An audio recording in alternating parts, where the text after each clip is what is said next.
Hello, my friend, and welcome to Wisdom Trek. I am Guthrie Chamberlain, your guide to wisdom and creating a living legacy.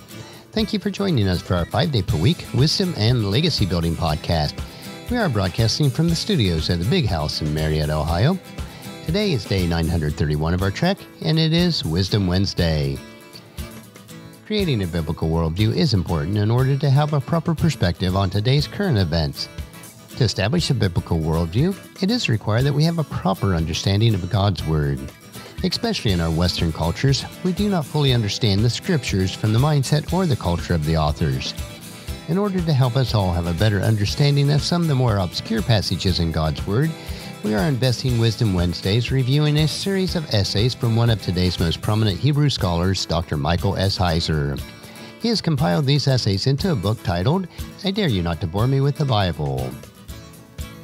Most people who know anything about the Bible, if they are asked the question who wrote the book of Proverbs, would probably say King Solomon. It is my favorite book of the Bible, and that's the name that comes to my mind when I think about it. But today's essay explores who wrote the book of Proverbs. The first chapter and verse of Proverbs announces, these are the Proverbs of Solomon, David's son, king of Israel.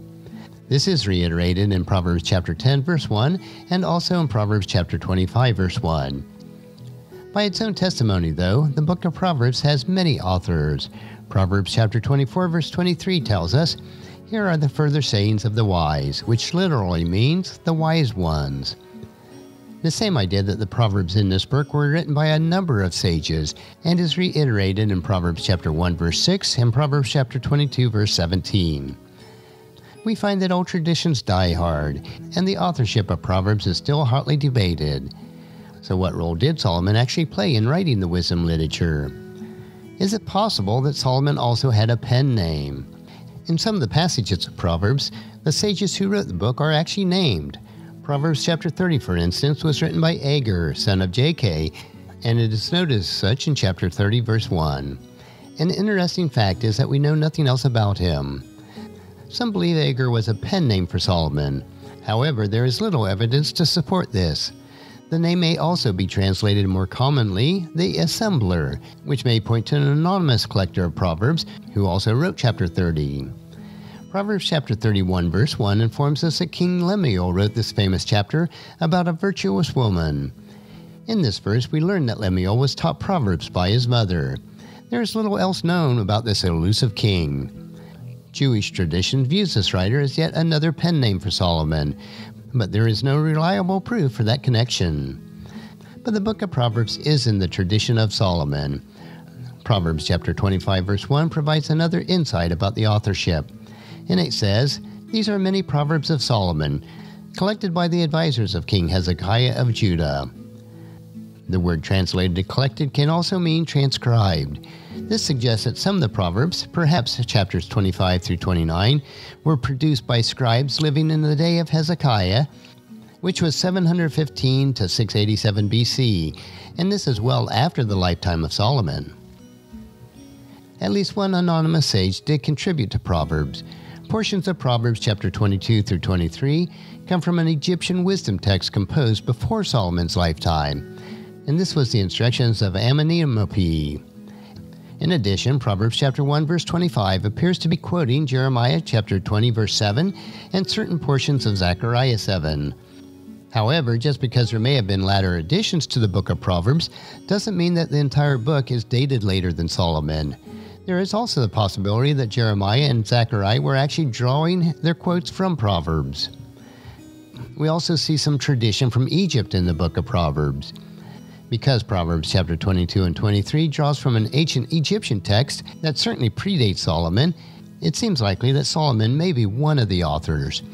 In addition, the literary patterning in large sections of Proverbs, such as Proverbs chapter 10 verse 1 through 22 verse 16, mirrors the way that ancient wisdom literature was formatted, and that is where Egyptian scribes gave collections of saying a formal title or prologue. Keep in mind, though, that Solomon was married to an Egyptian as one of his wives, so certain literature may have come from there and was shared by Solomon in the book of Proverbs. So the question goes back to, who wrote the book of Proverbs? Well, Solomon, we have to say, actually wrote the majority of it, but he was in good and wise company of many others. And that'll wrap up our essay for today.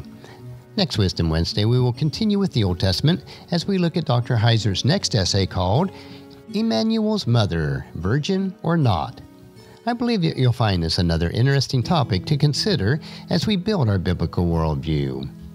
Tomorrow we will continue with a 3-minute humor nugget that will provide you with a bit of cheer, which will help you to lighten up and live that rich and satisfying life. So encourage your friends and family to join us and then come along with us tomorrow for another day of Wisdom Trek, Creating a Legacy. If you'd like to listen to any of the past 930 treks or read the Wisdom Journals, they are all available at wisdom-trek.com.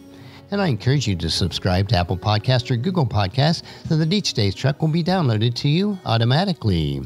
And thank you so much for allowing me to be your guide, your mentor, but most importantly, I am your friend as I serve you through the Wisdom Trek podcast and journal. And as we take this trek of life together, let us always live abundantly, love unconditionally, listen intentionally, learn continuously, lend to others generously, lead with integrity, and then leave a living legacy each day.